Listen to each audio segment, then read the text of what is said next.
This is Larry Culpepper, inventor of the college football playoff. Goes without saying that I know about a good idea or two when it comes to college football. And the best idea out there is to subscribe to the Championship Drive podcast in the Listen tab of your ESPN app. Well, hello there. Welcome into First Take on this Feel Good Friday. Appreciate you hanging with us. I'm Molly Karam, solo in Bristol, Connecticut. But don't you worry, your boys are here, but they are on the road. Hello, gentlemen. Stephen A. is in New York. Max in Omaha. He's got a big fight this weekend. How we feeling, guys? What's up? How y'all doing? Good morning. Let's get right into it, gentlemen. Let's do it. We had a good one last night, and we want to start right there. The Chiefs defeating the Raiders 21-13 to move into first place in the AFC West. Kansas City's offense carried the team in the first half, but it was all defense in the second. The rookie Tyreek Hill showed again that he can do it all, accounting for 2 TDs. Alex Smith was efficient, while Derek Carr and his receivers clearly were not on the same page. Stephen A., do you feel like the Raiders got exposed? No, I do not. I do not feel like they got exposed because I'm going to take a few things into consideration. Clearly, Derek Carr didn't have the best game. It didn't help that Amari Cooper, Crabtree, and the rest of the crew couldn't get open against Peters, Berry, and the Kansas City Chiefs secondary. Major props to Kansas City's defense. They're 20-3 in their last 23 games with a 197-point differential. They have been absolutely sensational. Andy Reid is doing a phenomenal job. But the reason why I'm going to say that the Raiders weren't necessarily exposed, it's going to sound like an excuse. I concede that because this is football and there are conditions that people definitely have to live with. But damn it, it matters. We're human beings. We've got blood sifting through our veins. We're not robots. These kind of things happen. It has a negative effect on you. I'm talking about that freezing temperature, that cold weather. About 20 degrees last night. Lord knows how it felt with that wind chill factor. It was cold out there. It certainly, even though it gets cold in Northern California, not to this degree as far as I'm concerned. There were inclement weather, I believe, played a role. I believe it sort of threw off the Oakland Raiders and their high-powered offense a little bit. There was a 3-turnover differential for crying out loud. Kansas City uncharacteristically turned over the football. The Oakland Raiders offense that I know and love would have taken better advantage of that had the conditions been better, although they were held to 10 points early in the season against Kansas City. That is beside the point. I think they would have showed up better last night. I think they would have performed better had it not been for those freezing temperatures, which I clearly did not take into consideration before predicting the outcome of this game. I'm going to give the Raiders a mulligan here because I don't believe that Crabtree and Cooper and all of these boys would have had receiving yards in the 20s. I don't believe that Derek Carr would throw for just 117 yards. I don't care what secondary you're going against. I'm going to give the Raiders somewhat of a pass on this because I think inclement weather compromised their performance, Max. That's what I believe. The Raiders got exposed. They got exposed as legit, as did the Chiefs. Those are 2 legit teams, and neither one of them as good as the Patriots, and anyone who watched that game last night knows that. The Raiders are legit because on the road, in a very tough place to play, Arrowhead, maybe the toughest in the NFL, in bad weather, in a hostile environment, game came down to the wire. So the Raiders are real. I thought they would lose that game. The Chiefs were favored to win. The Chiefs beat them earlier in the season. And so the Raiders doing that, having that game come down to the wire when the defense is doing a number on Derek Carr and all those other factors are in play, and you've won so many games already this year, that kind of loss is the kind of loss you can live with. You're going to lose some games throughout the course of a season. And almost every team ever, more than one. So that's the Raiders. The Chiefs are onto something. Andy Reid, a great coach, has done you look at the 20-3 mark that you referenced, Stephen A., that I was talking about yesterday. What's the key throughout that time? The turnover differential. Everything else cancels. Everything else in football is noise. It's not that your offensive line, the other team's secondary, the running game, all those kind of things aren't significant. They are significant. But if you have a +2 turnover differential, you're going to win more than 2/3 of the time. That's the determining factor. And generally, a team with a high turnover differential like the Chiefs, you say, well, they're going to regress to the mean, meaning some of that's luck. They got to come back to the pack a little bit, and when they do, they'll start to lose. But I don't think it is luck with the Chiefs. They're leading the league in picks over that time. They're also leading the league in lowest opponent's QBR over that time. That's just a really good Andy Reid defense. So, were the Raiders exposed against them in that environment, having the game come down to the wire where all these things are going right for the Chiefs? No, they weren't. The Raiders are legit. And what about the Chiefs? They're legit. But we saw what we saw last night. Neither one of them is as good as the New England Patriots right now. Well, I'm not willing to go that far. I'm not willing to go that far because I think that the New England Patriots took a step back losing Gronkowski. I'm not saying that it's definitive that anybody's better than them, but I do think that we have to give the Chiefs some consideration along with that of the Oakland Raiders. Again, I think the inclement weather, the freezing temperatures last night at Arrowhead Stadium had something to do with curtailing the performance that I anticipated the Oakland Raiders would put forth. In the case of the Kansas City Chiefs, this is a team that's got the 7th-ranked defense, okay? Even though it would say they're 29th against the rush, they're 27th against the pass, I think it's a misnomer. I think they find a way to make plays. I think that defense is something to behold. With Houston, with Ali, with Peters, with Berry, and the crew, I think they can make some noise. The problem is it comes down to what Alex Smith can do for you. The one thing that I would say is this, whether it's Spencer Ware running out of the backfield, this kid, Tyreek Hill, punt return, also caught a touchdown. This kid is a noisemaker. He can make some things happen, particularly with his speed. I don't think we saw that element on the Kansas City Chiefs last year. You know, you combine that with Jeremy Macklin's return, because if you've got him come playoff time, along with the Hill, along with some semblance of a running game, and a guy like Alex Smith, who isn't prone to make mistakes, last night notwithstanding, I definitely think you got a reason to worry about the Kansas City Chiefs. Here's what we have to keep our eyes on about the Kansas City Chiefs moving forward. If they get home field advantage, now those temperatures and that environment that you saw last night, it's not going anywhere, and it's something that would work to their advantage. You have to remember that you have a lot of people out there who believe that Bill Belichick cost the New England Patriots a Super Bowl championship because he wasn't willing to put the pedal to the metal as the season waned and ultimately made some questionable decisions where he lost a couple of games late in the season last year, 1 or 2 games. So as a result of that, New England lost home field advantage and then had to go on the road in the AFC Championship game, and then that what happened ended up happening. You got to keep your eyes on that with New England now, because a lot of times we look at the New England Patriots and we get so caught up in what we see from them over the course of a regular season game that what we forget is that at Foxborough, they're lethal, and that's where they usually are because they're so exceptional during the regular season. When they go on the road, what exactly is it that they do? So while we're willing to sit up there and say, all right, Oakland, their defense is suspect, even though their offense is high-powered. Kansas City, Alex Smith is basically a game manager, and they're a really good team. But can they have that dude that can take them over the hump? What we have not taken into consideration is what if one of those teams forces New England to have to come on the road again in a playoff game, particularly an AFC Championship game? I mean, Arrowhead, if anyone has to play the Chiefs at Arrowhead, that's a tall order. But I think if you like the Chiefs, or Chiefs fans, I'm talking to you, if you like your team's chances, part of that is the trajectory of the teams that you can assume right now. One team is not going to have Gronk. The other team is getting Jamal Charles back. Right? So if you think that can create a tipping point, yeah, maybe. But at this moment, what I saw last night, I saw a Raiders team where everything went wrong for them. They still had a shot. I saw a Chiefs team win the way they normally do. I don't think either one is as good as the Patriots. And I want to address the Alex Smith point quickly, Stephen A. Alex Smith is, in many respects, what you're looking for in a quarterback. He doesn't make a lot of mistakes generally, and he's not going to lose you the game. And he's mobile. He can really run.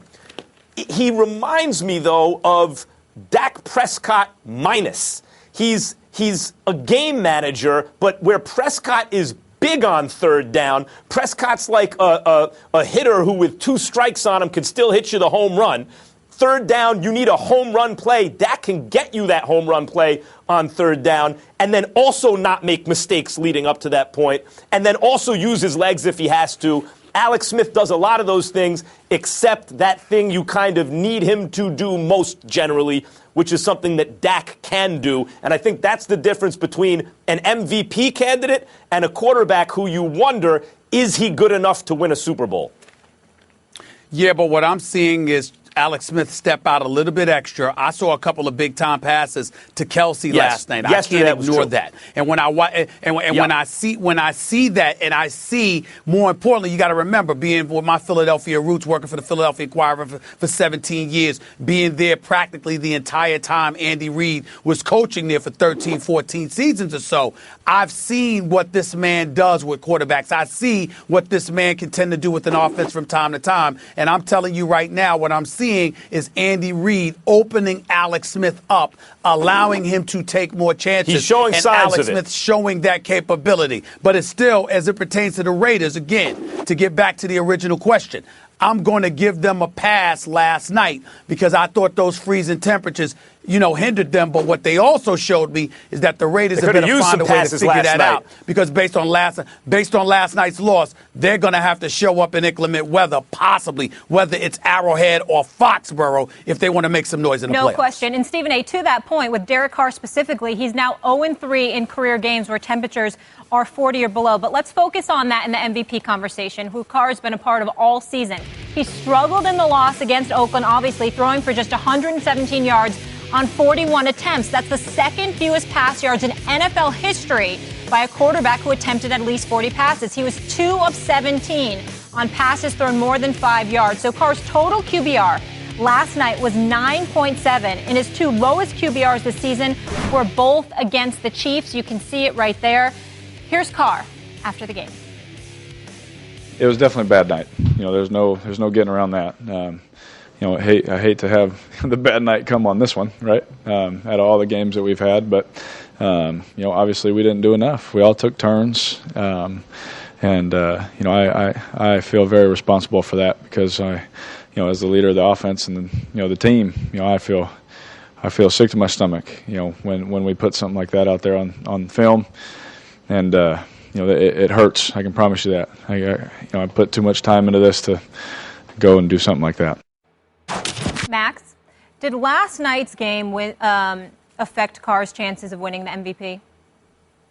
It affected them. I mean, it's not over. It's Dak's to lose, but I thought that before the game. I think Dak's had a better season than Derek Carr. And for those who talk about Dak's offensive line and also the presence of Ezekiel Elliott, I can point to the offensive line on the Raiders and the presence of some excellent receiver. I mean, just an excellent receiving core, arguably the best in the league. So I already thought Dak was the front runner. But now I think there should be a consensus that it's his to lose. And please, with the Tom Brady stuff, Dak Prescott has a higher QBR than Tom Brady, period, and Tom Brady's missed 4 games. That's a ridiculous argument. But Derek Carr could still win it. Let's see what happens with Dak the rest of the way. He is a rookie quarterback. Last night was it's not that it somehow diminishes Derek Carr's season. I still felt like the Raiders were dangerous late in that game, and they were. Because of the presence of Derek Carr. He's a special talent, having a special year. But when you start talking MVP, you got to split hairs. And right now, it's Dak's to lose. Couple of things. I really want Max Kellerman to stop being so disrespectful to Tom Brady, who basically has a rating of 113, a QBR of 89. He's got 19 touchdowns, just 1 interception, and is completing nearly 69% of his passes. Let's not act like, oh, my goodness, he doesn't belong in the conversation. That's just disrespectful to arguably the greatest quarterback of this generation. Zip it. Stop it. Stop doing that, okay? That's number one. Number two, when we get to Derek Carr, let's be clear about something here. The race is not over, but he looks bad right now. And here's why he looks bad. Because of what he's done the last 2 games. He completed 54% of his passes in that comeback win over Buffalo. Last night obviously was an awful night, as he admitted. He does have 3 games left. One's against Andrew Luck. All right, first it's against Phillip Rivers. Then it's against Andrew Luck. Then it's against that Denver defense. He shows up and plays big time in those last 3 games, and Oakland wins all 3 games. Then you're talking about a dude that's going to have 13 wins on the season. I don't think you can ignore that. So it's not over by any stretch. But the fact is that he's going to have to show up in an elite fashion in order to capture league MVP honors. It's not because of last night. It's because of the last 2 games combined with the 3 games to go and the way the other guys in the league competing with him for that MVP trophy have been playing. Let me ask you something. I agree that the team's record helps or hurts, has an effect on MVP chances. If he wins 13 games, and I don't know that he will, but let's say he did. I think he'll win 12. Is that going to be more or fewer? Okay, 12. Is that going to be more or fewer than Dak likely? Fewer. So Dak's going to have a higher QBR, likely, more wins on a better team. It seems to me that Dak's the MVP. And as for Tom Brady, because he missed those 4 games, there's no way he can have 13 wins, and he's lost the game, and his QBR is lower than Dak's. I don't see how he's in the conversation. Let's compare apples to apples here. Carr and Dak have played all the games. Well, first of all, Brady could end up with 11 wins. That's number one. Because that's number one. Mm-hmm. Number 2, he could end up with 30-plus touchdowns. He could also end up, still throwing 1 or 2 interceptions on the season with a QBR near the 90s and a rating of over 113. That's number 1. Number 2, he can end up with the number 1 seed in the AFC. Number 3, and more importantly, when we compare Derek Carr to Dak, we can look at Dak having more wins, but we can look at relatively several pedestrian games on his part where he didn't make mistakes, but he didn't knock your socks off. We can look at the explosive play of Ezekiel Elliott. We can look at the praise that Ezekiel Elliott has been receiving, because you have a situation, which is something we'll talk about later, where you have an owner that might be compromising his quarterback because he keeps talking about his old quarterback who's not a reserve. I know that. I'm going to get there. But the point is, not only do you have that, you have a Hall of Famer who's the all-time leading rusher in NFL history talking about how much he loves what Ezekiel Elliott is doing. So you have all of these supplementary storylines to piggyback off of to respect Dak, but also diminish what he has done, which could affect Carr in a positive manner in an MVP way. Yes, Carr could still, that's why it's Dak's to lose, but Carr could still easily win it. Because when all is said and done, I do not believe Brady will have the highest QBR and everything. He doesn't right now. Dak does. And plus, even if he did, it would have to be by such a margin to make up for the fact that he missed 25% of the season. He's out. I'm just talking about not how the voters are going to vote. Please. I'm talking about a rational approach to awarding MVP. So when you talk about Dak and why he might not win it, it's always this kind of like nonsense, bad MVP voters who aren't very smart type stuff. It's like, well, Ezekiel Elliott's on the team, so they'll split the vote. Okay, that's the reality, but why should that affect Dak? Why does that mean he's not the MVP? Or he's a rookie. He has time. Derek Carr's been in the league a couple of years. He's paid more dues. Or Tom Brady's the greatest quarterback of all time, which is true. Let's give it to him. But none of those are actually good MVP arguments. When you look at the actual argument for MVP, at this moment, it's Dak Prescott. There is no other person to put in that number 1 spot. He can still lose it. Let's see what happens the rest of the way. I hope he does lose it. I hope the Giants beat him this weekend. We'll see. Well, he could still lose it, but he should be number 1 on the list. But at the same time, he is number 1 on the list. But then again, he's not. You all over the damn place. At the end of the day, when it comes down to it, they got 4 games. They got 4 games. No, you're not. They got 4 games to play. We will see what Dak Prescott does. But I'm not going to sit up there and rule out Tom Brady. And let's not forget the storyline. Hold on. I will be very clear. Wait, Molly, I'll be very clear. Hold on, the storyline. Hold on, the storyline. The NFL. You forgot about this, Max. There are people out there that want to see Tom Brady get that NFL MVP because of Deflategate, and they also want to see him win the Super Bowl, so Goodell has to hand him that trophy. They want to see that stuff. Don't forget that. That might influence stuff, too. Okay. Yeah, absolutely. I just want to be very clear about this, and Stephen A. accused me of not being clear. At this moment, Dak Prescott deserves the MVP, period. Not all of the voters are very smart. So he might not get it, even if it were awarded today. We'll find out how you feel Monday morning. The Cowboys' lone loss of the season was at the hand of the New York Football Giants, Week 1 in Jerry's world, as you just saw. Since then, we all know what's happened. Perfection. Sitting pretty at 11-1. Meanwhile, the Giants, they were on a tear of their own until an ugly loss to the Steelers last week at 8-4, second in the division now behind Dallas. The Giants will be without JPP, who is done for the season. Max, I know this one's personal for you. Who you got? Yeah. Don't worry, I'll keep it very subjective. Look, the fact is that the Cowboys are the best team in football. And Eli is playing behind from the beginning of the game because the Giants have no running game. So everyone knows he's got to throw the ball. And the Giants are missing JPP, and that's a hit that affects their chances. And I'm picking the Giants to win this game. Even against the Steelers, where the Giants couldn't seem to do anything right, they had many chances to win the game and blew it. The Steelers outplayed them. They were the better team on that day. But the Giants had to play really poorly by their standards in order for that to be the case. If you look at the Cowboys' weakness, if they have one, it's an inability to get pressure bringing 4 against the opposing quarterback. The Giants, that helps them because their offensive line is the issue. Flowers getting beaten on like every play, getting called for holding and stuff because he is beaten so frequently, really affects the team. But if you can't get pressure, and that turns the Giants' offensive line into something greater than it is, that really addresses the problem. Now the Giants' receivers can get into their routes, and Eli, this is a team that can score quickly. Even though Dallas has this ball control offense that has worked for them all year, that's okay. They can be dominating various facets of the game, and then you could look up and a couple quick strikes on that Giants offense, and the Giants are right in it. So I think the Giants have a good chance to win, and being at home, I think it tips to them. Giants win the game. Go ahead, Stephen A., because I got something else to add to that. No, go ahead. Take your time. That's your moment. Take it. Well, Dak Prescott, part of his success is he doesn't turn the ball over.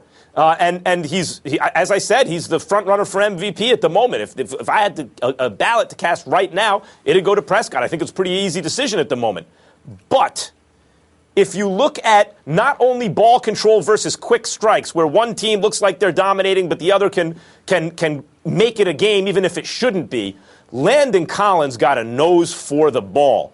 And in a game like this that could easily be decided on a turnover, I look for Landon Collins to get work. Okay, I hear where you're coming from. We all know that I believe the Dallas Cowboys are an accident waiting to happen. We know that I can't stand their fan base. They're the most delusional fan base in American history. I despise these people. I don't like them. And now we know why. I always root for them to lose. And that's one of the reasons why, as I articulated just a few days ago, one of my worst memories as a youngster, having my heart cracked in half by a devoted Cowboys fan. We all get it. I had to confess it. It is what it is. And I'll never get over it in that respect in terms of being a Cowboy fan, and which is why the Cowboy fans will fall, because that's what they do. But not this week. I'm picking the Cowboys to win this game. And the reason I'm picking the Cowboys to win this game is a couple of things. Number one, I don't believe that the Cowboys are going to lose twice to the New York Giants in the same regular season. I can see the Giants beating them in the playoffs, not twice in the regular season. The Giants are just, they epitomize what a roller coaster is all about. They're up and down. And I think that even though last week wasn't a great week in Pittsburgh, I anticipate that this week will be somewhat the same. Eli Manning will have good moments. I also believe he'll throw at least 2 picks. The Dallas Cowboys rank 5th against the rush. The problem is the Giants have the second worst running attack in all of football. I don't know what the conditions are going to be like at MetLife Stadium this weekend. I know it's going to be cold. I know that could be a hindrance to the Dallas Cowboys as well as the New York Giants. The difference is Dak can run with the football. Eli Manning, not so much. Not to mention the fact that I anticipate Eli Manning will force a few throws, because last week Odell Beckham Jr. complaining about the referees, and they didn't go to him enough early, so they kept going to him late, okay? They didn't go to, Sterling enough. Okay, that was a problem. And they didn't target Victor Cruz at all. So I think that Eli is going to feel compelled. McAdoo is going to feel compelled as well to make sure that they get these other individuals involved. And as a result, for Church and Carr and the rest of the crew, it's going to be an opportunity for them to shine on this particular morning. And although Damon Harrison has been a welcomed addition to the Giants defense in terms of really assisting and stuffing the run, because he's one of the elite run stoppers in the game right now, I still expect Ezekiel Elliott to get his. And as a result, I think it's going to be a grind yet again. But I'm assuming I think that the Giants are going to lose this game 28-27. No, it was a close game like that. I mean, look, this is the type of game to me that written all over it is if you weren't watching the scoreboard late in the game, you'd think Dallas is up by a couple touchdowns, but it ain't going to be like that. The score is going to be much closer than the feel of the game. And I think in games like that, give me Eli Manning. The reason that you think he's going to throw a couple picks, aside from the fact that he needs to spread the ball around. He has no running game, so they know he's going to throw it. And either Odell is complaining or Shepard's complaining or Victor Cruz isn't getting a pass, so he's going to have to spread it around. But besides that, the reason Eli throws picks is the gunslinger mentality. He's not afraid to lose. That's why he's won a couple Super Bowls. He'll make throws sometimes ill-advised if he thinks he gives him a chance to win. And I expect plays like that by Eli Manning down the stretch to win this game at home against the Dallas Cowboys. All right. See, here's my thing. I will openly confess to you all that this wishful thinking on my part. Mm-hmm. Because, see, to me, if the Giants win this game and beats the Dallas Cowboys twice, Max, when have you seen an NFC East team lose to another team within their division 3 times in the same year?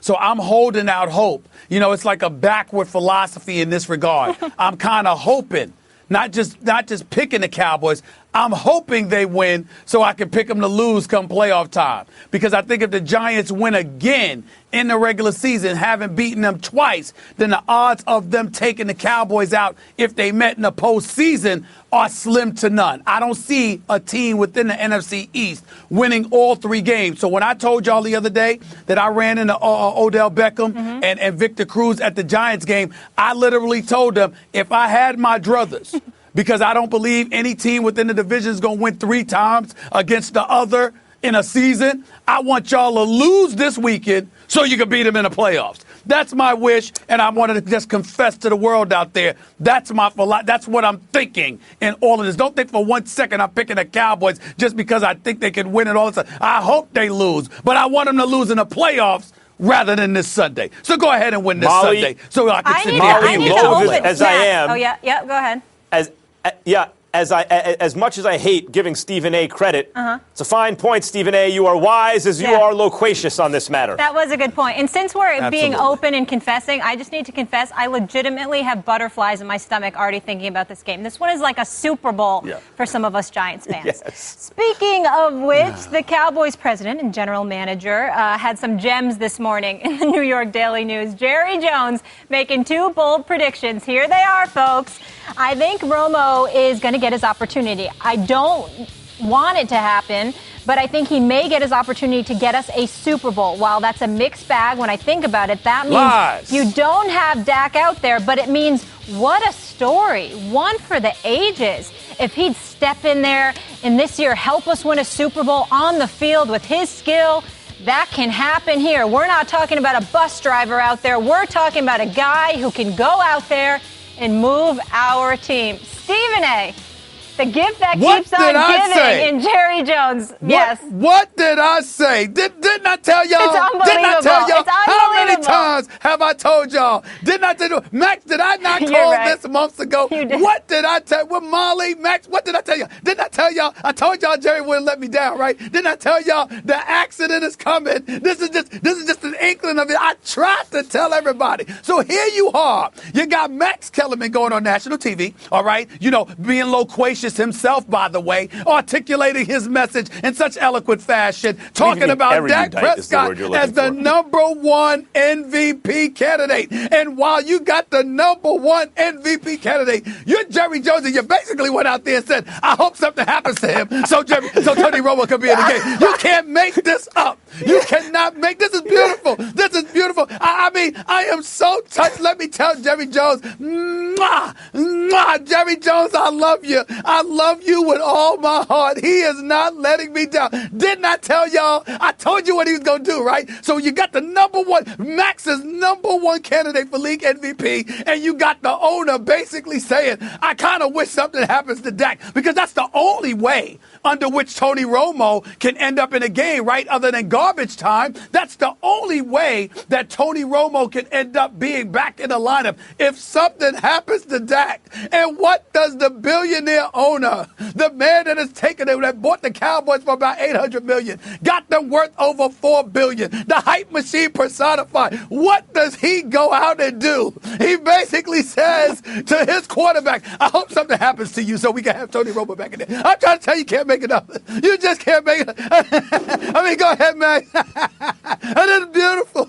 This is just beautiful. Jerry Jones. I love you, Jerry. Before I even address this topic, I knew you would have let me down. Before I even address this topic, I want to talk a little bit about rooting interests in sports, okay? Because what forms your rooting interest a lot of times is your sports enemy.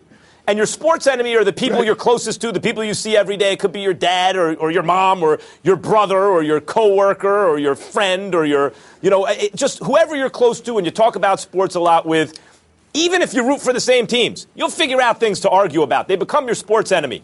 And they can polarize you against certain positions. In fact, if you're smart, you can use that to polarize them against positions and torture them with it. Some good prospect on your favorite team, start to speak hyperbolically about them, overstate how good they are, and then that'll polarize your friend against them, and soon they find themselves rooting against this excellent prospect on your team. There are all kinds of ways you can take advantage of this. And right now, I feel as though I'm being taken advantage of by Stephen A. Smith, my sports enemy. I mean, I should be sitting here just filled with glee that Jerry Jones said something this monumentally stupid. What a gift. Manna from heaven as a Giants fan. Christmas. What could possibly go wrong? The accident waiting to happen? He just proved you right, Stephen A. All year, he's been right on point with the way he's handling it. Keeping Tony Romo feeling loyal to the Cowboys, not really diminishing Dak at the same time, keeping Romo ready. Well, if we have a great record by the time Romo's ready to come back, we'll have to procrastinate a little with his health, which they did. And if we still have a great record, we're going to have a press conference where Romo says, look, this is Dak's team, which they did, and Romo was glad enough to do because of the support Jerry Jones. I mean, he handled it perfectly until now. Well, Max, what kind of a comment is that? I'll tell you what not just a bus. He's not Max, just a I'll tell you what type of driver. comment it is. I mean, Max, here's the deal. He's basically saying Tony Romo's better than Dak, I mean, we're going to roll with Dak because we have no choice. But I'm telling y'all, Tony Romo is better. Let me remind the world. And Max, as a tribute to you, as a gift to you and me, you know what? We actually have a song about the accident waiting to happen that the Dallas Cowboys are. Take it away, y'all. It's beautiful. This is beautiful. I love it. I love it, Max. Don't you love that song? We're going to play that every day. We're going to play that every day. You really called it, though. He has officially showed his true colors. He really did. Accident. I'm trying to hear that music, Max. It's beautiful. I mean, Max, this might as well be Kumo D, KRS-One, LL, or somebody. I don't know, Max. Jerry Jones. Did I not call it? Did I not call it, Max? I told y'all. I told y'all it was coming. Yep. Cowboy fans, you were like Babe Ruth with this one, calling his shot. Yep. That's what I'm saying. But I can't believe the bus driver comment. That's the one that jumps out to me. He's not just driving the bus, as though using game manager as a dirty word, which you're not, as a phrase that's pejorative, which everyone goes out of their way in football, who knows football. Hey, that's not a bad thing to be, a game manager. But Dak's not just a game manager. Dak is a game manager who's a star on third down. I mean, that's everything you want. That's Tom Brady. That's Russell Wilson. Those are Super Bowl champion type quarterbacks. And to throw shade on your rookie, who should be the MVP right now, because clearly, Stephen A., what you said about Jerry Jones's feelings towards Tony Romo is right. He thinks he's his son or something. I mean, it's unbelievable. But thank God for Jerry Jones as a Giants fan. Jerry Jones. Mwah! Thank you so much to the Cowboy fans, out there.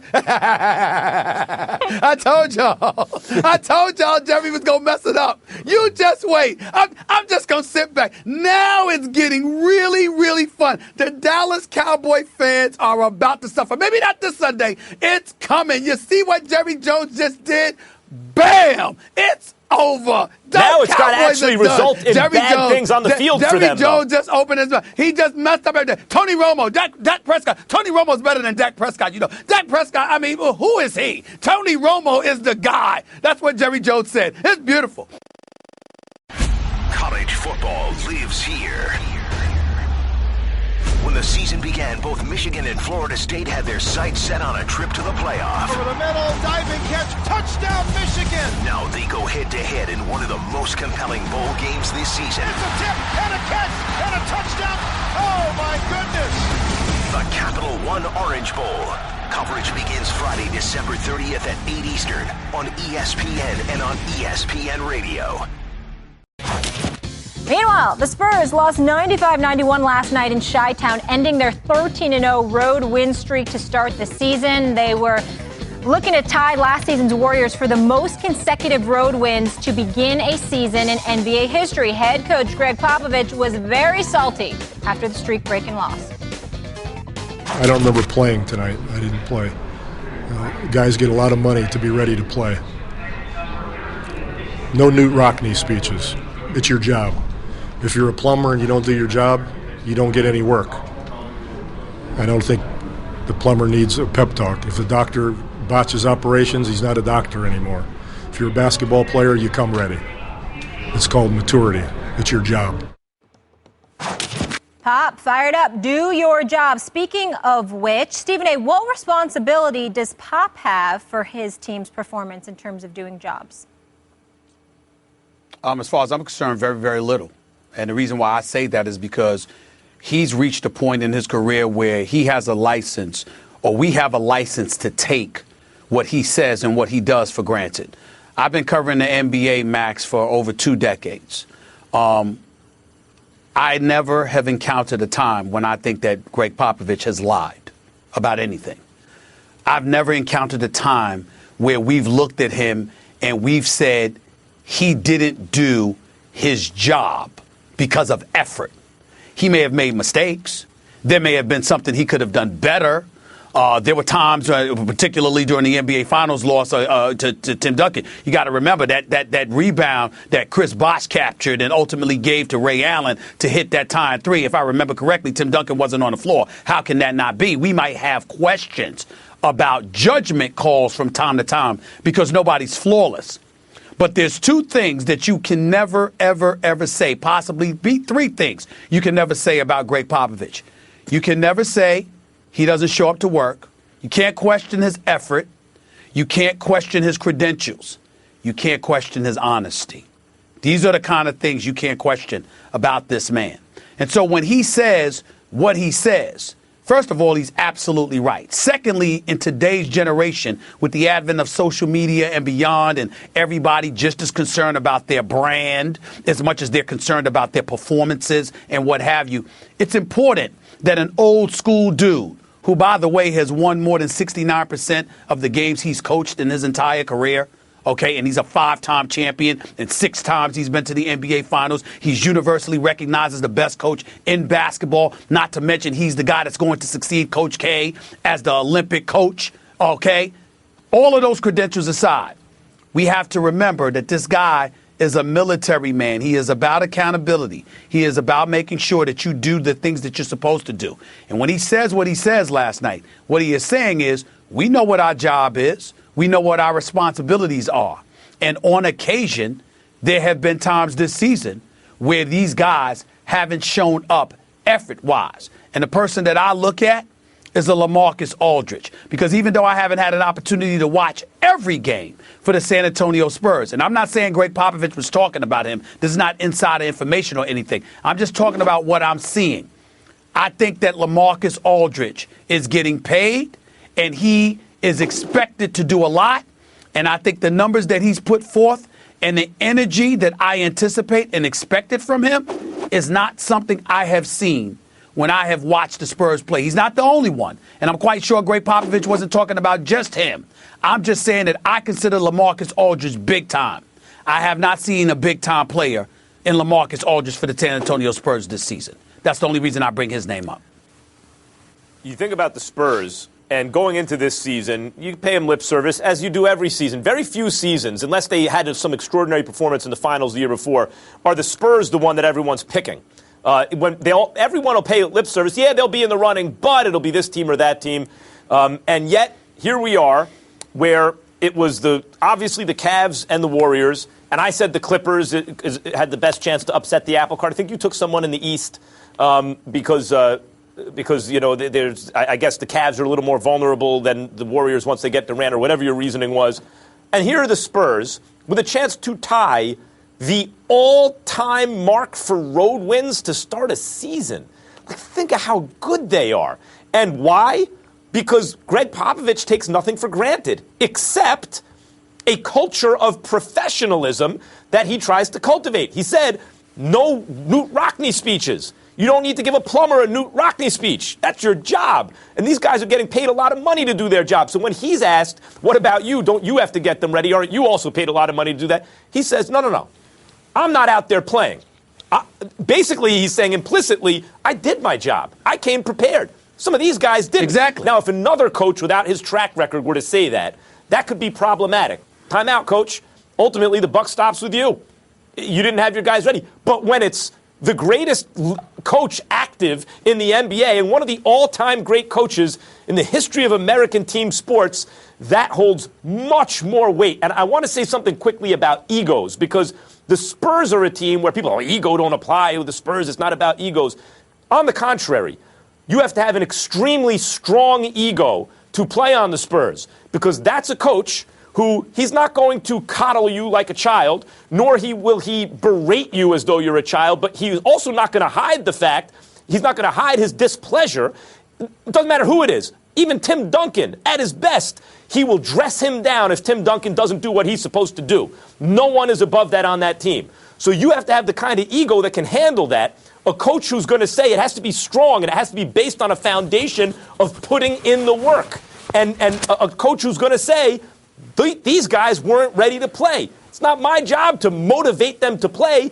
On this team, that has to be part of who you are. And it's one of the reasons that insistence on that code of professionalism that Greg Popovich is so great. Well, I get your point, but, getting back to, isolating specific individuals. We watched the Chicago Bulls last night. Like, Dwayne Wade is making me out to be a liar. I believe they were going to get to the playoffs, but he feels they can make some noise, and they're playing like it, and they deserve a lot of credit. Him, Jimmy Butler, Rajon Rondo. By the way, Rajon Rondo getting a bad rap in certain respects, but we can elaborate on that another time. What I would tell you is this. You're going up against the Chicago Bulls.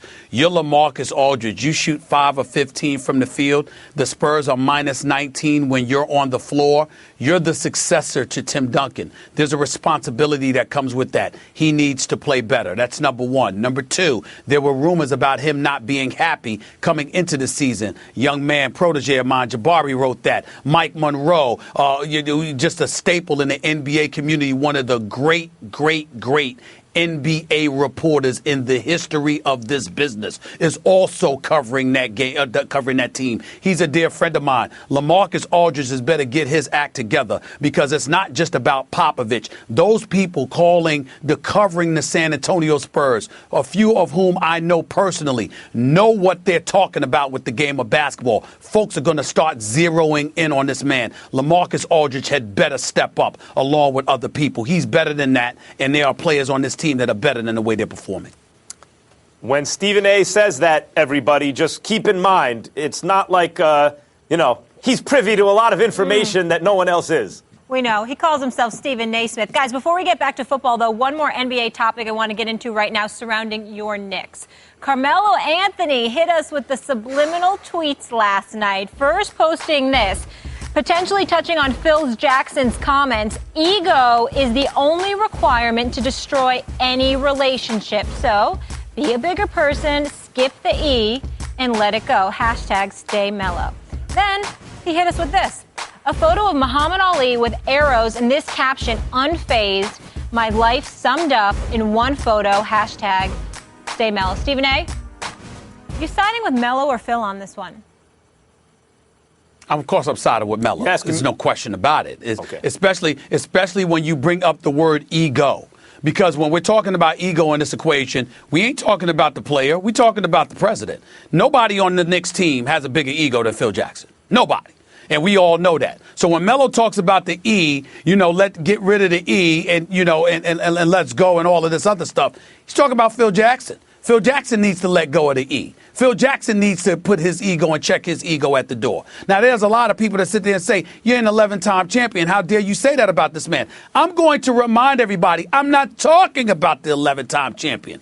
I'm talking about the novice executive. I'm not talking about the coach who coaches this team and deals with the players intimately on an everyday basis because they're playing for him every night. I'm talking about the novice executive who's operating from a distance and picks and chooses when he wants to get close and hires coaches but tries to coach for them and gets players and calls himself, exacting tutelage and what have you, but he's not vibing with them. A guy that refuses to adjust to what he has and tries to get everybody to adjust to who he is when he's always been known as a bit different, as a bit eccentric, and that there are not too many people who are like him, and he just doesn't get that. And so clearly Melo is talking about Phil Jackson, and when he's talking about the arrows, he's talking about the fools out there pointing the finger at him. Sure, he holds on to the ball a little bit sometimes. He's been notorious for that throughout his career. The great George Karl, who coached him for years in Denver, who used to work at ESPN, used to tell me that all the time. Larry Brown told me that before when he, working with him during the Olympic competition and stuff like that. But they said it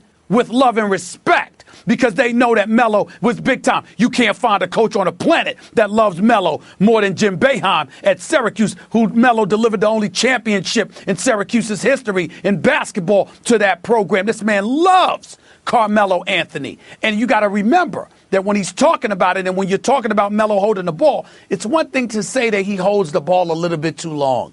It's another thing to imply that there's selfishness that comes with it. When Melo played on the Olympic with other big-time players, Melo shot the ball more than anybody else. Melo made shots more than anybody else. All of that stuff is true. You didn't hear none of those cats complaining about him because they said Melo's Melo, but he will also do what it takes to win. It's one thing, Max, to say that he holds the ball a little bit too long. It's another thing when those comments are tinged with insults where you're trying to imply he's far more selfish than he actually is, especially when you, Phil Jackson, yourself can be deemed a hell of a lot more selfish than Carmelo Anthony. It's interesting in this business when you say something positive about a player, you're considered pro that player or coach. And when you say something negative about them, you're against them. And I root for Carmelo Anthony. I also think he's an overrated player. And so when the topic of Carmelo comes up, I think there's an expectation among some people who are paying attention, I guess, at least on my timeline, that I'm going to take a shot. And they're right in this case, but not about this as it relates to Phil Jackson. I'm 100% on Carmelo's side in terms of the way he's handled this as it relates to Phil Jackson. The ego point is a really good one. He's staying above the fray. Good for him. It's a class move. He's an excellent offensive player, and his offense is so good that he's just an excellent player, period. I mean, he's one of the best players in basketball, top 10, top 15, wherever you want to put him. And so I'm with him. I don't love the way he dressed it up as like a phrase from a bad self-help book, but whatever, this is what athletes do. Where I think he went wrong, and this is like, oh, you got to throw shade on Carmelo. No, but he made the comment, so I'm going to comment on it. When he compares himself to Muhammad Ali with the arrows, this is what I guess rubs me the wrong way about Carmelo. His self-view is out of proportion to his actual quality or accomplishments, I should say, as an athlete and as an NBA player at least. Muhammad Ali felt persecuted because he converted, because he refused induction into the armed forces during the Vietnam War. He took a principled stand. He got death threats all the time and became a worldwide important figure. And Carmelo sometimes gets shots taken at him by basketball fans who says he held the ball too long, but when he says something like that, it gives the impression that he thinks he's more important than he is, and that he perceives the world as coming at him more than it does. I agree with him as it relates to Phil. I wish he hadn't said the second part. No, I think you're wrong here, because a lot of times the visual impact of something usurps everything else. Take, for example, and this is an extreme example, Greg Hardy and his transgressions were just as bad as Ray Rice's were. But we got words from Greg Hardy because there was no video. Because the video was out there about Ray Rice, it was far more profound. And so when you live in a visual age, what you're doing is you're not comparing yourself to Muhammad Ali. You're using Muhammad Ali to give the visual impact of what you believe you're feeling to make that point without really comparing yourself to Ali. I've known Melo for over a decade. I am telling you right now, Carmelo Anthony in no way believes that his situation is comparable to that of Muhammad Ali. He ain't built that way. That's not who he is. I'm not saying that. He does feel there's a shrapnel of criticism is coming his way, but he doesn't feel that it's comparable to what Ali went through. That's not who he is. First of all, I think that's a sophisticated rebuttal on your part.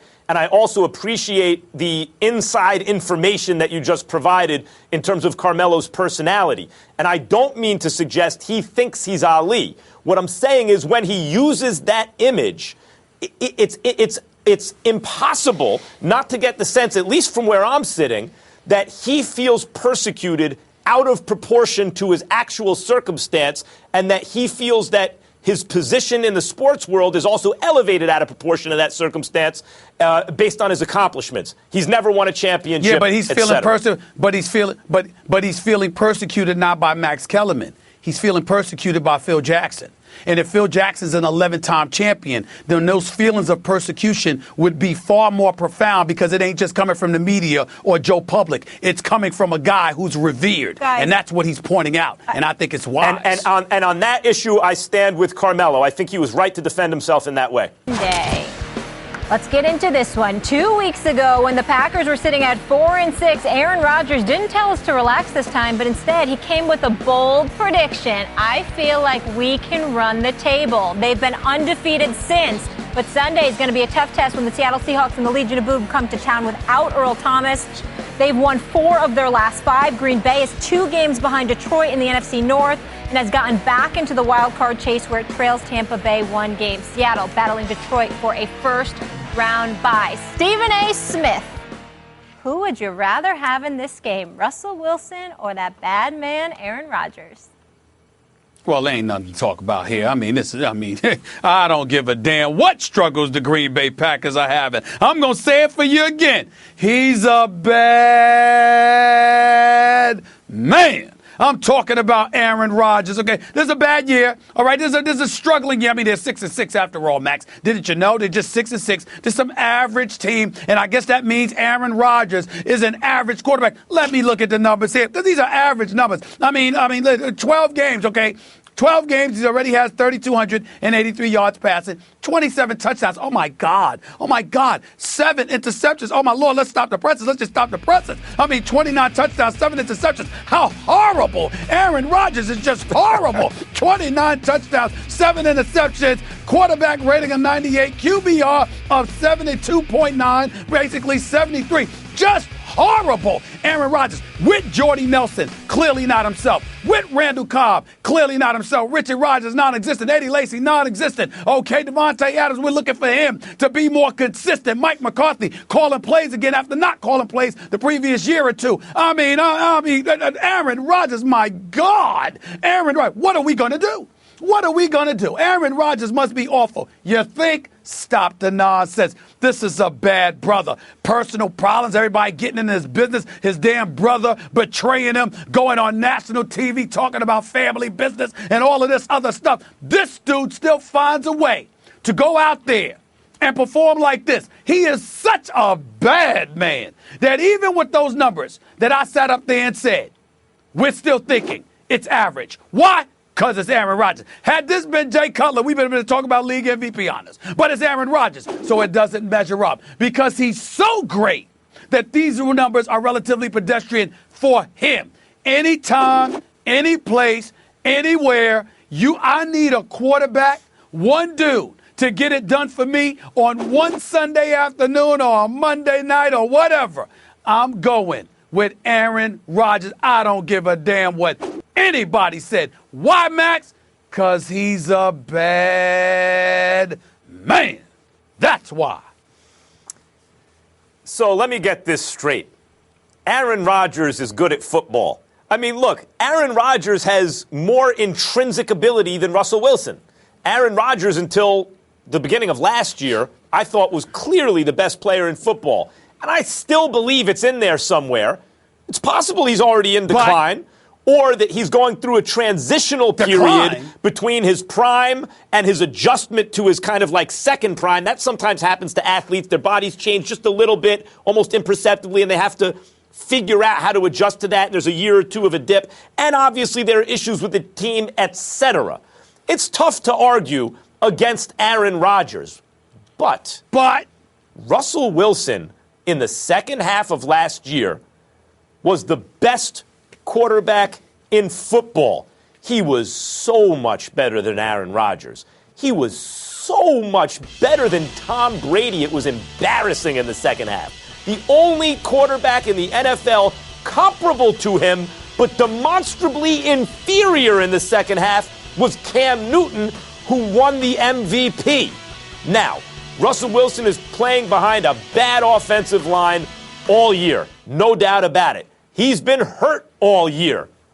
And in fact, I think that there's actually an argument for Russell Wilson, not that he should be the MVP at this point, but that he deserves some consideration for keeping his team among the elite when he's been hurt, and maybe shouldn't have even been out there, when he's been playing behind that bad offensive line, etc. But Russell Wilson is a guy now entering his prime, and Aaron Rodgers, whether he's exiting it or adjusting or the team's just not as good, is clearly not as good as he was. Not just all this year and last year. It's last year, too. It's almost 2 years now that he hasn't still excellent because he's arguably the greatest ever when he was at his best, but not the same guy over the last 2 years. Still elite, not quite the same guy as Russell Wilson's entering his prime. And then you factor in, if you ask, who would you rather have, what defenses are they facing? How about the Legion of Boom? How would you like to face? You want to face the Legion of Boom with Aaron Rodgers or that Green Bay defense with Russell Wilson? I'll take the Green Bay defense with Russell Wilson, and the answer for this game is Russell Wilson.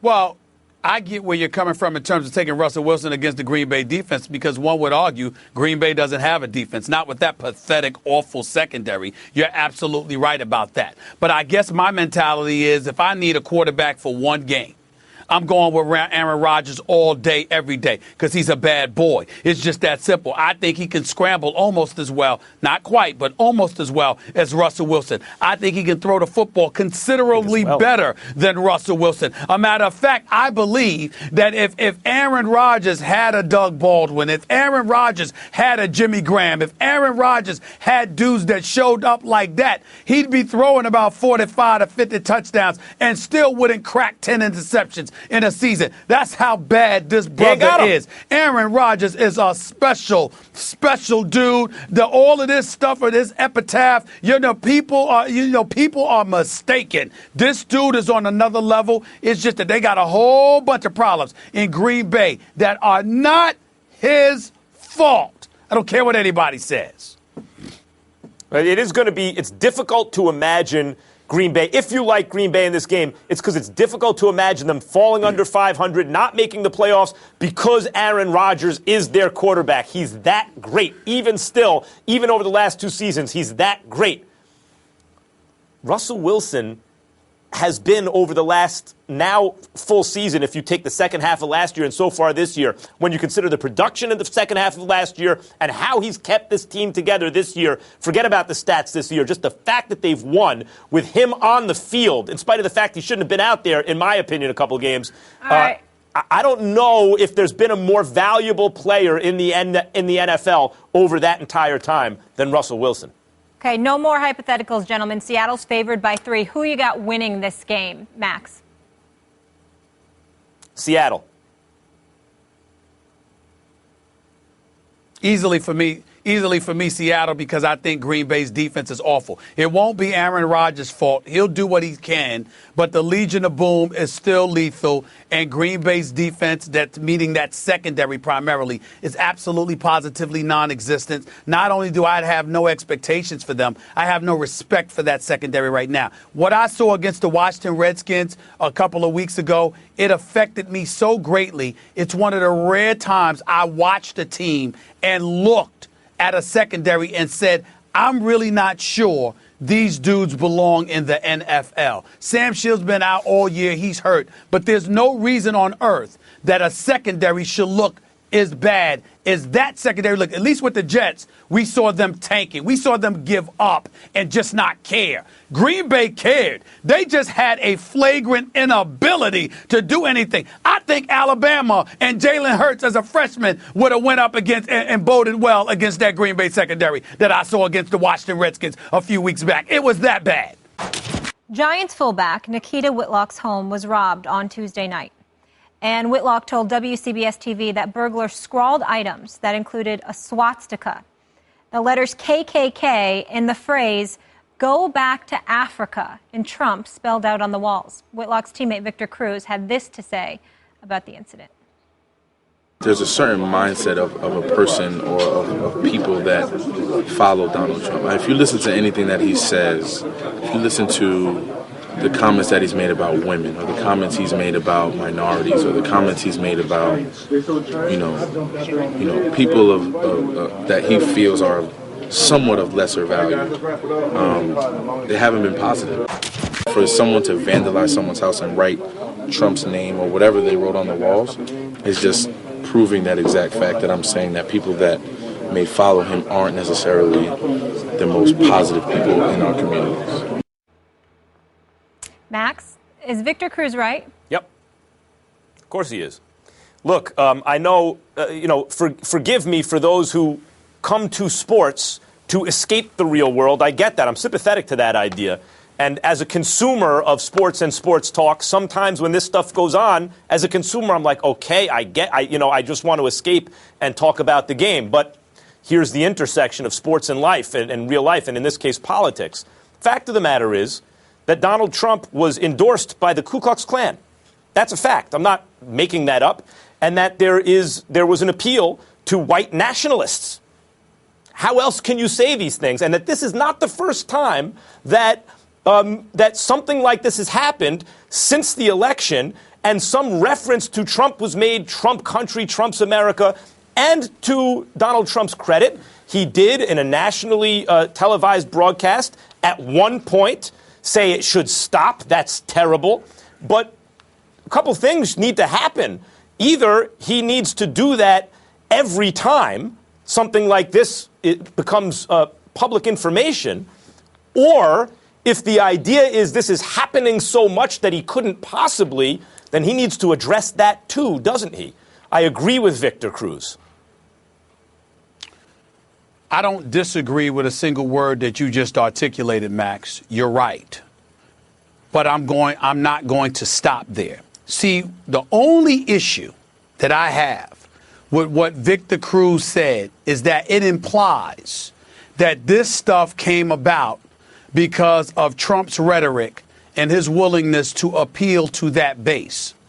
I would argue that clearly it existed long before Trump ever decided to run for the presidency, and it certainly was put on display when we had President Barack Obama inaugurated in 2008. We saw an elected official scream, "You lie," very, very disrespectful towards our president. If I remember correctly, that elected official was from South Carolina. We saw and heard our first lady and the first family compared to apes and beyond. We saw a president highly intelligent, highly accomplished, earned what he had achieved, just throwing away to try to the kind of stereotypes, other folks in America tried to throw in his direction, just bulldozed right through them, and they still came at him with similar rhetoric. And so my point in saying all of that is to say, I think it's a mistake for folks to sit up there and act like, oh, Trump did this. He certainly wasn't as responsible as we would like a presidential candidate to be in terms of the rhetoric that he was spewing and what it ultimately assisted in further inciting. But let's not act like it did not exist until he started running for the presidency. This stuff has been going on for a long time. It certainly went on against our president. And the fact is that it has and always will continue to happen. And it's foolhardy to believe that because Trump is the president now, now these folks are coming out of, they've been out. If anything, he might have made them feel a little bit more comfortable about it, but they've always been there and they've always been conducting themselves that way. It's just that it's a bit more conspicuous now than it was in the past. Yeah, it's an ugly America, an ugly side of America that we're seeing. And by the way, in terms of emboldening that sort of thing or fomenting the kind of anti-Obama stuff based on things other than the merit, based on race, which was something I thought at the time, maybe this is being overstated. Clearly it wasn't. And Donald Trump, of course, was a major booster of the birther movement against Obama, which he later denied or kind of denied, questioning the birth certificate, et cetera. I would say that what we're seeing is there's a term revanchist, which means you want to take back stuff that you lost. And clearly, he's not president yet, by the way, Stephen A. He's president-elect, appealed to that idea with racist white people who seem to want to take back gains made during the civil rights movement, or at least are angry about it, or maybe angry about Obama. I don't know. I don't want this to turn into a political show at the moment. But Victor Cruz pointed something out which is undeniably true, and hopefully the president-elect will continue, as he did the one time, to, in strong language, denounce this kind of behavior from his supporters. Well, how do we know he's a supporter? Because he scrawled Trump after scrawling swastikas. So it's a admitted supporter, and the president-elect should in strong language let everyone know. Just coming out and giving strong language is not enough. He needs to be more active, not just with his words, but with his actions in denouncing such stuff, because what the president-elect needs to really, really embrace and to understand that his presidency, doesn't have a snowball's chance in hell in being successful if he doesn't address this matter. Those ignorant, racist few out there very well may not epitomize everybody that voted for Trump. I refuse to believe that 60+ million people in this country, voted for Trump because they hate black people. I don't want to hear that. There are people that wanted to feed their families. There are people that did it because they didn't care about the social issues. All they cared about was the economics, and they thought change. And that, whether we agree with them or not, we can't be as irresponsible as the racist out there. And well, I'm just saying, we can't be. I just talk about how they feel. I'm not debating the economy. That's how they felt. Sure. What I'm saying is that we can't sit up there and be as irresponsible as those hate mongers, as those racists, in saying that anybody who voted for him, they must be like those people. There are a lot of people that don't feel the way those racists feel, and they voted for Trump for a whole different reason. And if we don't respect where they're coming from and be willing to engage in dialogue and debate based on that level, then we're no better than the racist that we're decrying right now. We have a responsibility to be that way. No, that's not true. We are better. No, that's not true. We are still better than the racists, but you're right. It is a lowering of kind of decent standards because many of the voters were also just people susceptible to low-quality information. College football lives here. After starting 1-2, Oklahoma ended the season as one of the nation's hottest teams, winning 9 straight. Now they face their first SEC opponent of the season, number 14 Auburn. They're not going to catch them. 75 yards, touchdown Sooners. The All-State Sugar Bowl. Coverage begins Monday, January 2nd at 8:30 Eastern on ESPN and on ESPN Radio. Tyrod Taylor left his weekly press conference frustrated after taking multiple questions about his poor play. This coming only a couple days after Rex Ryan was non-committal about the future of his quarterback. I finally found company. Mark Schlereth in the house. Good to see you. Thank you for being here with me. Absolutely. I feel bad you're here all by yourself. But I got Guys you now. are out. Okay. All right. I know. They got other jobs, things to She'll do, be so all I right. won't get them. She'll be all right. She can be okay on this one. Stephen A., always with the tough love. Yes, I'll be okay. She don't want to travel. She don't want to travel. She don't want to travel. Okay. She don't want to travel. Okay. I can speak for myself, young man. But, Max, I want to start with you on this one. Is Tyrod's issue with Rex or with the media?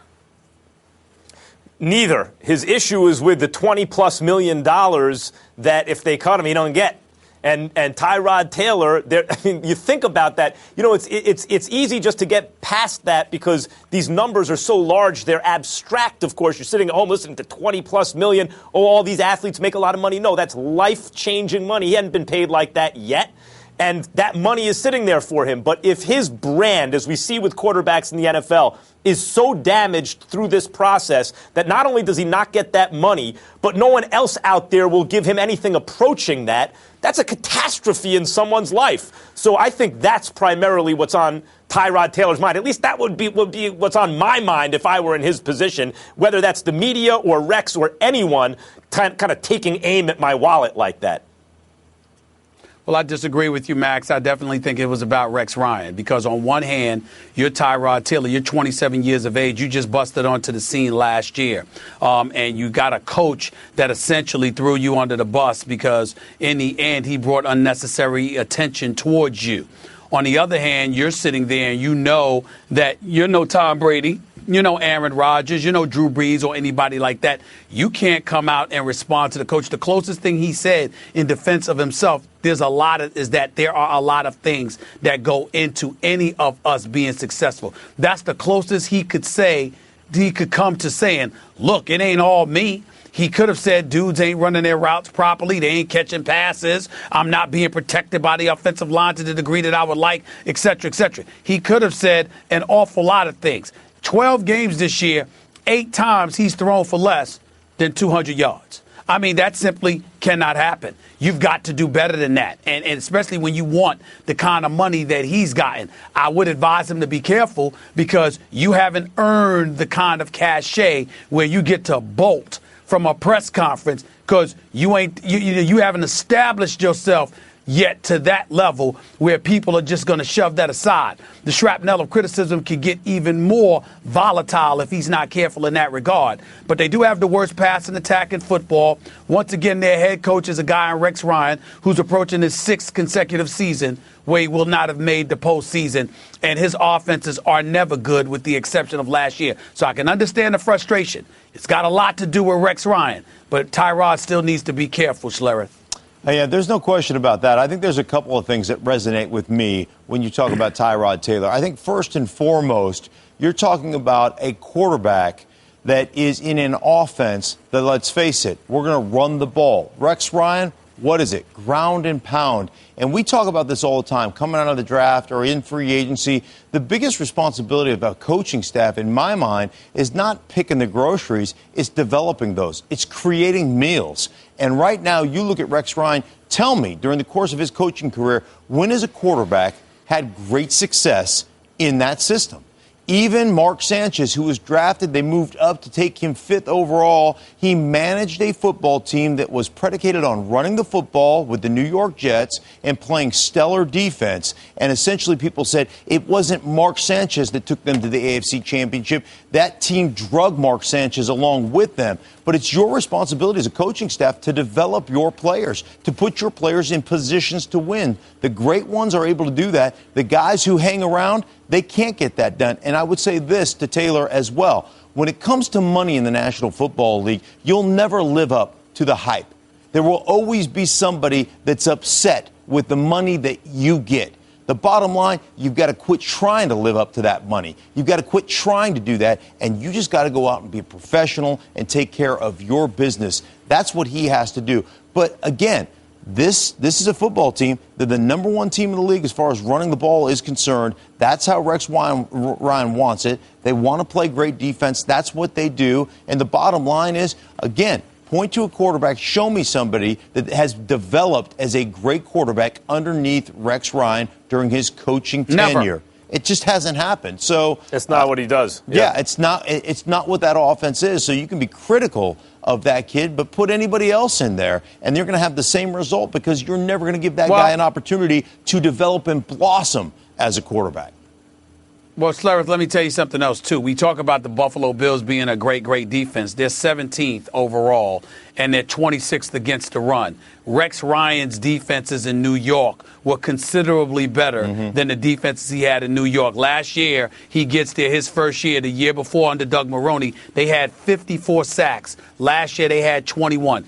Is it time, Schlereth, that we start looking at Rex Ryan and asking ourselves, we know what he's not on the offensive side of the ball, but on the defensive side of the ball, doesn't he deserve more heat than he has actually received this year?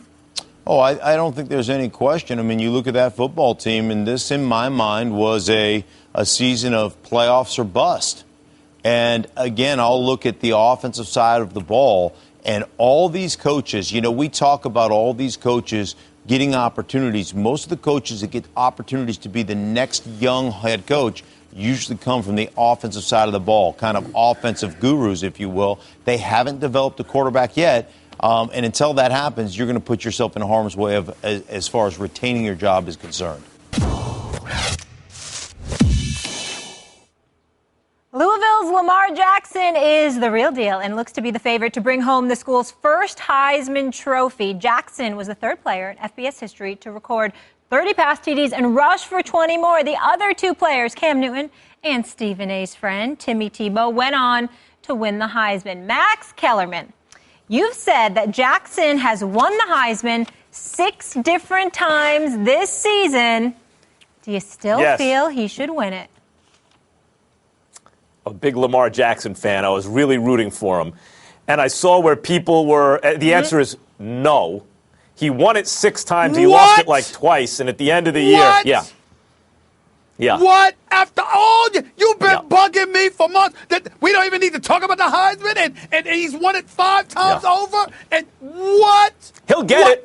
He's still going to get it. He just wouldn't have my vote. I don't care where he gets down. I'm asking you. You're going to sit here on national television after a fight at 5 months of telling us that we don't even need to talk about it. He's got the Heisman. What? Oh, my life. Go ahead, Max. Go ahead, buddy. Go ahead, man. Take your time. Explain this one. Take your time. The floor is yours. When the facts change, I change my opinion. What do you do, sir? To quote Keynes, look, he did. He won it 5 or 6 times. I was rooting for him to do it. I didn't like the fact that I would read and hear people, the Geno Smith. Why? Because Geno had this incredible first half and a terrible second half, and it looked like almost 2 different seasons. Like, what do you see in Geno Smith and Lamar Jackson?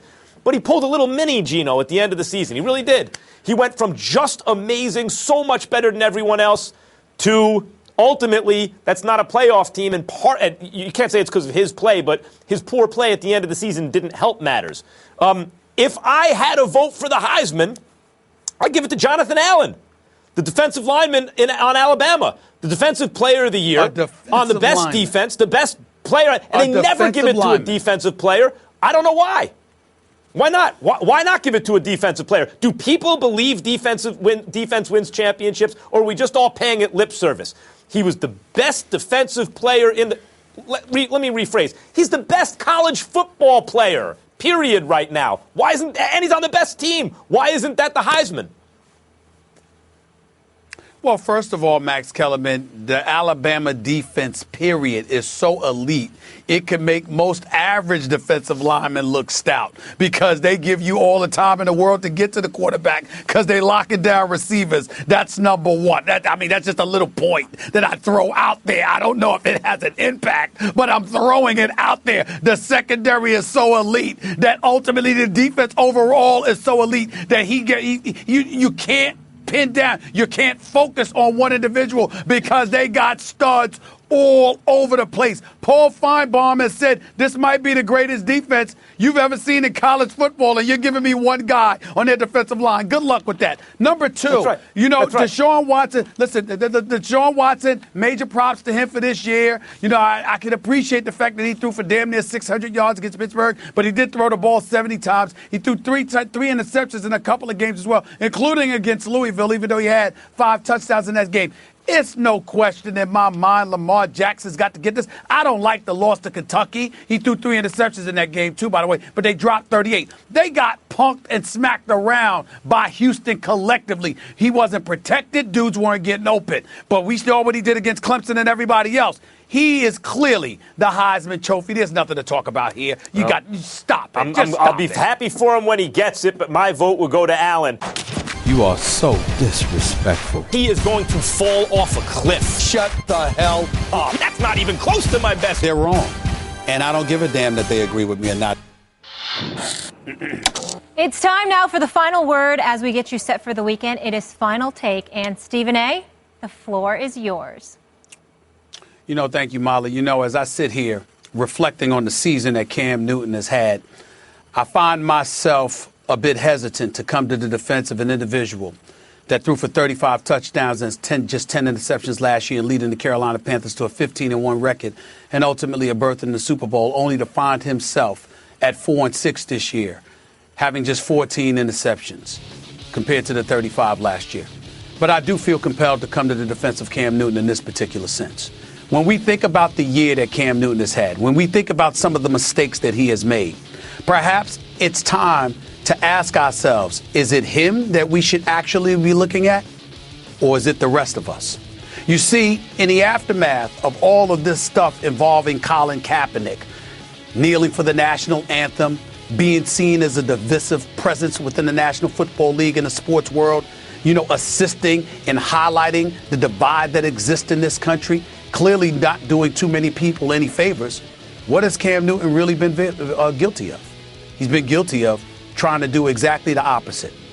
Yeah, some people might decry it. Some people might lament it. Some people might get on him for the fact that at times he seems too busy and too interested in pleasing and appeasing others that he ends up doing exactly the opposite. My point is, as one of the preeminent superstars in this game, despite the struggles this year, doesn't he deserve some credit for trying?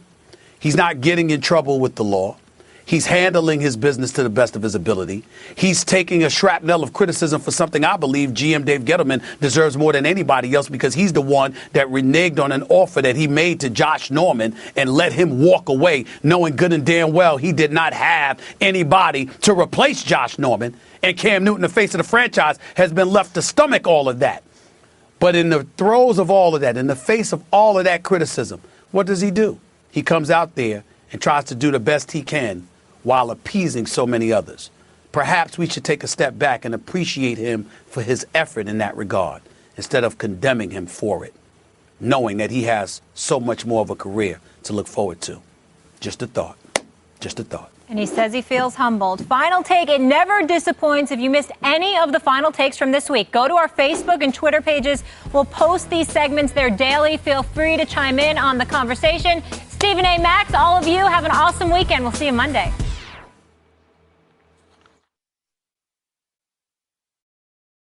Number 1 Alabama faces 4th-ranked Washington, followed by number 2 Clemson versus 3rd-ranked Ohio State. The College Football Playoff, New Year's Eve at 2 Eastern on ESPN and on ESPN Radio.